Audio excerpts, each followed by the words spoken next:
same property, and emails are going to go out to all our agents. They're going to say, we need highest best offer from your client within 24 hours. Well, we already saw the code change, so what did we already do? We already submitted it before we even got the what? Email. All that does is just makes you look good that you got your ducks what? So you'll probably be more apt in their eyes to be able to close and perform. So what were you checking during the owner occupancy period? If it's a property in an area we're not used to rehabbing it. Okay. So we're not sure exactly how the structures are. Do they have the footings underneath that we can put a second floor on? There's all a little more advanced stuff. But yeah, you know how to check. Because I know in certain parts of where we're at, every property that was built between this date and that date, even though it's brick, had a cinder block footing.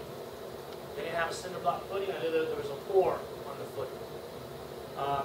If it's in this neighborhood, if it was asbestos framed, then we know there's a footing. If it was not asbestos framed, then we know there's not a footing. So it's just those types of things. So you can go in to check yourself, or a realtor has to do that? No. We go in and check ourselves. Oh, okay. Yeah, when it comes to me moving into new areas, either me or somebody on my staff Gotcha. is checking. I don't rely on realtors for that because God love them, they're chasing money. It is what it is. A lot of them do, but they're chasing money. I mean, my #1 realtor, Karen Downs, she's an investor herself. I know at the end of the day, not only is she looking for assignment, so on top of what she's bringing me, she's also looking for the back end, which is what, 6%. Back end sell. And there's nothing wrong with that. We're all here to make money, yes? Yeah. But we gotta protect our what? Our assets, yes? Now, there's 3 types of income when it comes. And the reason I want to do this is a lot of times, listen, I flip a lot of property, but I also buy and hold a lot of commercial property. My niche is flipping 80% and buying and holding 20%.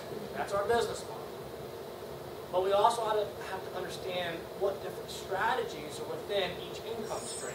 You got earned income. It's trading time for money. We're doing something once, but we're getting paid once for it. Flipping properties is a job. I'll be the first to admit it. It's a job. It's an $800 an hour job. It's a job that every other strategy spins off of because we make our money when we what? Buy, wholesale, buying low, selling what? Low, but higher than we bought it for. So it's a job. And if I had to have a job, what job would you rather have? Your $20 to $30 an hour job, Stephen, or an $800 plus an hour job? $800 an hour. Passive income, doing something once and getting paid time and time and time again for it. This would be like your rentals, your lease options. This is what helps you move toward that retirement dream. For me, I start out buying and holding low end Section 8 housing. After a couple of years of that, it wore me out. I sold everything, went back to flipping to build up capital, right? Now what we buy and hold is commercial. When I mean commercial, I'm not talking necessarily strip malls. Do we own some? Yes, but I'm talking more like your bigger apartment buildings, your mobile home parks, where we can bring partners in, not have to use our money, things like that.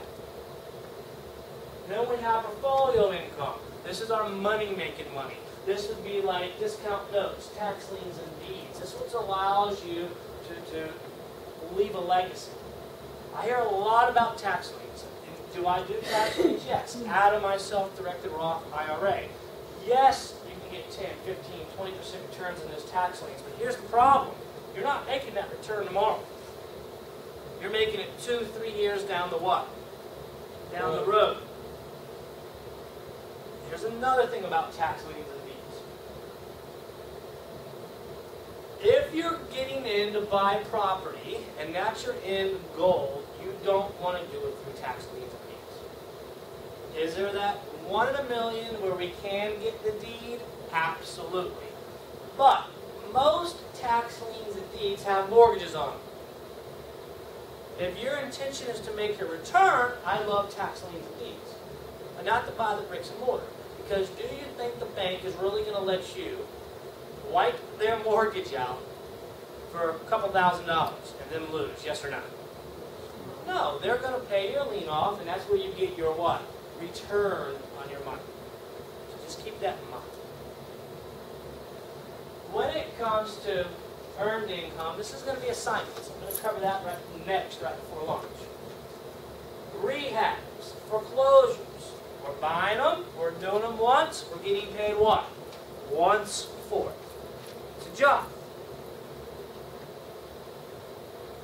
When it comes to passive income, this would be mobile home. Right this next to mobile homes. Little tin boxes that spit out cash. Little tin boxes that spit out cash. Because that's what they are. They're my little ATM machines. And I tell you this, if you would have told me 4 years ago that we owned the mobile home parks that we own today, I'd have laughed too hysterically up that back door. They're awesome, awesome cash converters. I mean, Tammy and I were talking about it the other night. Where else can you go? I personally am not going to spend any more than $5 grand for a 3-bedroom, 2-bath, double wide. That's me. Now, I'm not going to say it's not going to need maybe 2 or 3 grand worth of work, so we have 8 grand total into it, right? Where in the world can I go buy something for 8 grand and on average get $500 or $600 a month in positive cash flow? There's no other real estate asset that can do it. None. But here's the trick, and this is my philosophy, and Tammy might disagree with me, and I'm okay with that if she does. I kind of want to hear her philosophy too. The trick to mobile homes isn't owning the mobile home.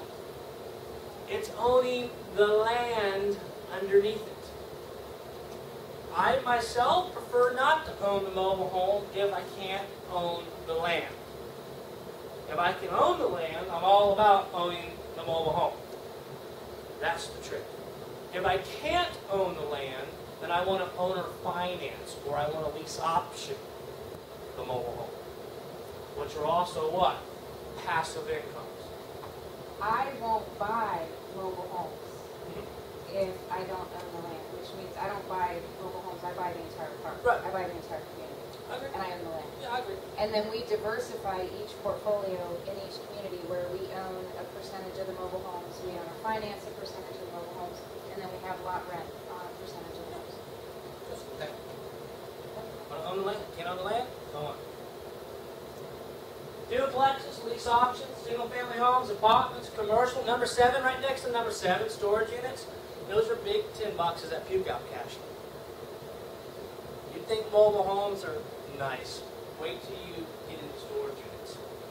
And it really blew my mind because for the last 5 years ago, I was thinking to myself, why every time I try to go rent a storage unit in another market that I'm moving into, are they always full or more expensive because they're not full, right? Here's the deal.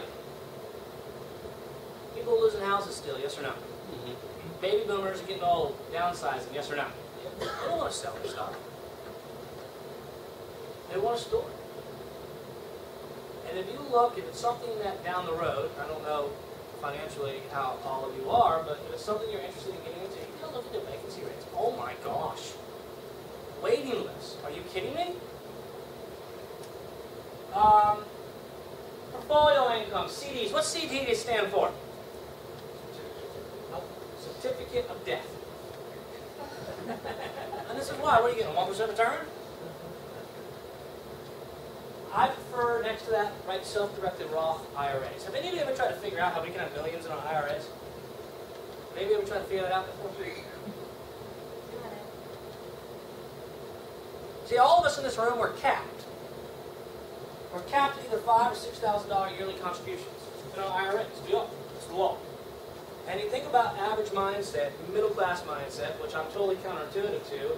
You put 5 times 30 years is what? 150 grand. Well, you'd have to find a year after year after year after year return on investment, well over 12% for this whole 30 years, never dip underneath to make that to make that $1 million. There's nobody out there that's ever done it year after year after year. But how we can have millions in our IRAs, our self-directed Roth IRAs, is because we're still capped on how much money we can contribute, but we're not capped on the profit that can go in there. Meaning I can take the money out